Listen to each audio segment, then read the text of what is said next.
Move it. Wine for the Johnny and bounce bummy and wine to the ground, shake your hair, ragatata. Coucou la Team Series, bienvenue sur ma chaîne. Aujourd'hui, je vais te donner 5 de mes habitudes qui me permettent de rester zen, cool. Je ne suis pas coach de vie, mais en tout cas, ces 5 tips-là que je vais te donner, moi, me permettent vraiment de garder une zen attitude du lundi au dimanche. Ça me permet d'avoir le moral, donc je partage. C'est parti. Honnêtement, avec la rentrée, j'ai le moral à plat. Pas plus tard que dimanche dernier, j'avais le moral dans les chaussettes, comme on dit. Je sais pas si c'est parce que c'est la rentrée, si c'est le temps vraiment pas beau. Enfin, je sais pas si c'est dans l'air. Dis-moi dans les commentaires si toi aussi, à chaque rentrée, t'as le moral un peu down, comme on dit. Et pour que cet état ne dure pas, je fais certaines actions, certaines choses qui me permettent de remonter assez rapidement. Alors, la première des choses à faire, c'est planifier ma journée la veille au soir. En gros, ça me permet de visualiser la journée qui m'attend demain. Pour ça, c'est très simple. Tu prends une feuille ou un carnet ou un bloc-notes, ton bullet journal, même l'application notes de ton téléphone, ta tablette, bref, ce que tu veux. Mais écris dessus les tâches que tu as à faire pour demain. À côté de chaque tâche, tu écris le nombre de temps que ça va te prendre à peu près. N'écris pas plus de 4 tâches. C'est important parce que si tu en écris beaucoup, lorsqu'à la fin de la journée, tu verras que tu n'as pas fait tout ce que tu avais écrit hier soir, ça va te donner un coup au moral. Donc en fait, ça aura l'effet inverse. Écris maximum 4 tâches. Par exemple, je sais pas, je pourrais dire faire du sport pour aujourd'hui. T'as vu, je suis déjà en tenue. Faire du sport, aller faire les courses, faire une vidéo, on va dire, ça fait 3. Et la 4e, peut-être ranger à fond la cuisine, par exemple. 4 tâches, tu vois, c'est un exemple que je t'ai donné. Faut pas que les tâches, ce soient des trucs du genre me coiffer, m'habiller ou je sais pas quoi. Non, vraiment. Et le lendemain, tu commences par la tâche la plus importante que tu as écrite. C'est-à-dire celle que rien que quand tu la vois, tu es en mode... Commence par cette tâche-là. Parce que sinon, tu vas faire toutes les autres petites tâches d'abord pour te donner l'impression d'être productif, de faire plein de choses. Et celle-là, elle va toujours te peser, elle va toujours te saouler. Et au final, s'il y a une tâche que tu ne feras pas dans la journée, ce sera celle-là. Commence par la tâche, vraiment, celle qui te paraît la plus imposante, la plus chiante. Il n'y a pas d'autre mot, celle que tu n'as pas envie de faire. Commence par celle-là. Deuxième des habitudes que j'ai, avoir une routine matinale. Donc déjà, je ne me lève pas sans savoir ce que j'ai à faire dans la journée, vu que je l'ai préparé la veille au soir, d'accord? Je viens de t'expliquer. Ça, c'est important. Parce que si déjà, tu n'as pas le moral et tu te lèves en mode « Qu'est-ce que j'ai à faire aujourd'hui ?» Tu comprends? Tu vas rester toute la matinée comme ça pour ne pas dire toute la journée dans ce mood-là. Non, il faut que tu te lèves, tu saches déjà ce que tu as à faire, ce qu'il faut faire, de façon à te mettre en action. Que tu n'aies pas de travail, que tu travailles chez toi, donne-toi 1 heure pour te lever. Par exemple, il ne faut pas que passé 8 heures, tu sois encore dans ton lit, tu vois? C'est un exemple. Et si tu travailles, tu as déjà 1 heure pour te réveiller, c'est super. Tu prends un bon petit déjeuner, moi c'est ce qui me motive. En fait, les choses qui me motivent à me lever le matin, c'est pas ma routine matinale, hein. C'est pas ouais chouette, je vais faire de la méditation, je vais faire du sport, je suis trop pressée de me lever et tout. Non. Je prends toujours un truc du genre, je vais me faire un super pancake à la banane, je vais me presser un jus d'orange. Pour ça, je vais me lever. Tu vois, ça va m'aider à me tirer du lit. Pour ça, je vais me lever. Hier par exemple, je sais que le truc qui m'a motivé à me lever tout de suite, d'accord, et ne pas appuyer sur rappel, sur snooze, tu sais, de ton réveil, c'est que je me suis dit, c'est aujourd'hui qu'il y a iOS 14 qui sort, je veux voir à quel moment ça va sortir dans la journée, j'étais toute contente, voilà. Trouve des petites choses qui vont te tirer du lit, avec le sourire, d'accord, pas te tirer du lit, des gens, oh là là, faut que j'aille au boulot, revoir leur tête, non, pas ça, un truc positif. Ça peut être n'importe quoi, que tu vas mettre une nouvelle robe ou une nouvelle paire de chaussures, un nouveau rouge à lèvres, j'en sais rien, un petit truc qui va te faire que la journée va être un petit peu différente de celle d'hier. La 3e habitude, c'est écouter de la musique. Quand je dis ça, c'est vraiment écouter de la musique qui te met en joie. C'est pas juste écouter de la musique pour écouter de la musique, genre t'allumes la radio et tu écoutes la musique passer. Non. Je suis persuadée qu'on a tous des musiques que quand tu les entends, ça te met dans une ambiance, ça te met dans une joie, un truc que tu ne peux pas rester en mode fâché. C'est pas possible. Je vais te partager moi celle qui fonctionne avec moi, mais c'est vraiment propre à moi. Toi, tu vas peut-être les écouter, ça ne te fera strictement rien, et d'autres musiques te feront cet effet-là. Mais je suis persuadée que tu as compris le style de musique que je te demande, que je te conseille d'écouter quand ça ne va pas. Donc, par exemple, il y a des sons anciens, par exemple celui-là, que j'aime bien.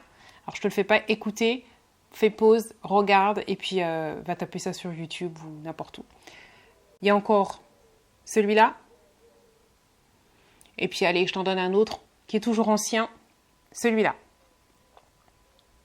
Il y a aussi des sons plus récents, celui-là. Ou alors encore celui-là. Et alors celui-là, gros coup de cœur pour celui-là. Les jours où ça va pas, mais vraiment pas du tout, je sais que si je mets ça, tu vas me voir en train de danser partout dans la maison, tu vas jamais penser que ça ne va pas. Dans la même lignée que celui-là, il y en a un qui est plus ancien, qui est celui-là. Vous m'avez déjà entendu plusieurs fois chanter sur celui-là. C'est pareil, c'est un son ancien, mais je ne peux pas ne pas danser quand j'entends ça.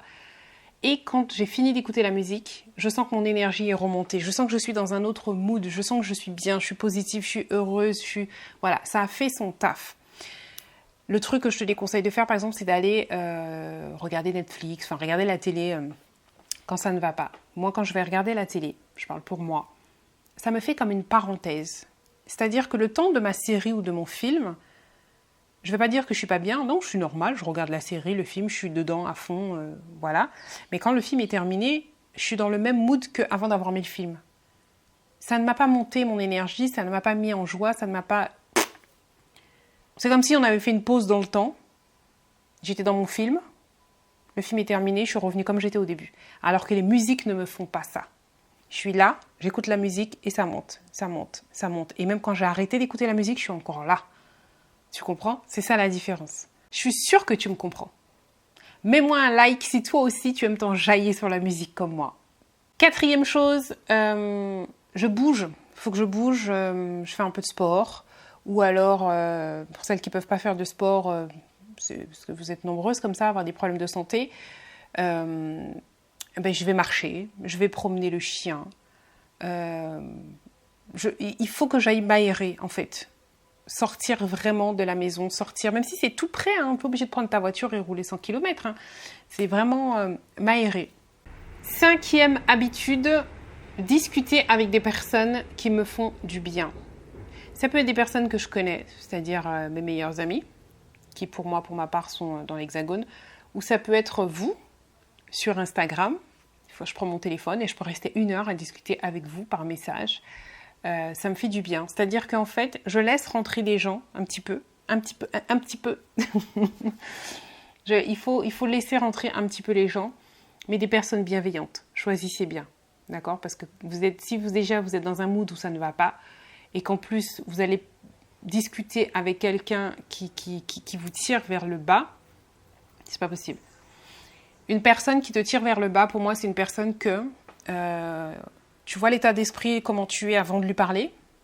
Tu vas parler à cette personne et à la fin de ta conversation, qu'elle ait duré 5 minutes, 10 minutes, 30 minutes, tu te sens dans un plus mauvais état qu'avant d'aller lui parler. Ça, c'est pas bon, ce genre de personne-là. J'en ai dans mon entourage, on en a tous malheureusement. C'est des gens qui, des fois, involontairement, vont te miner le moral.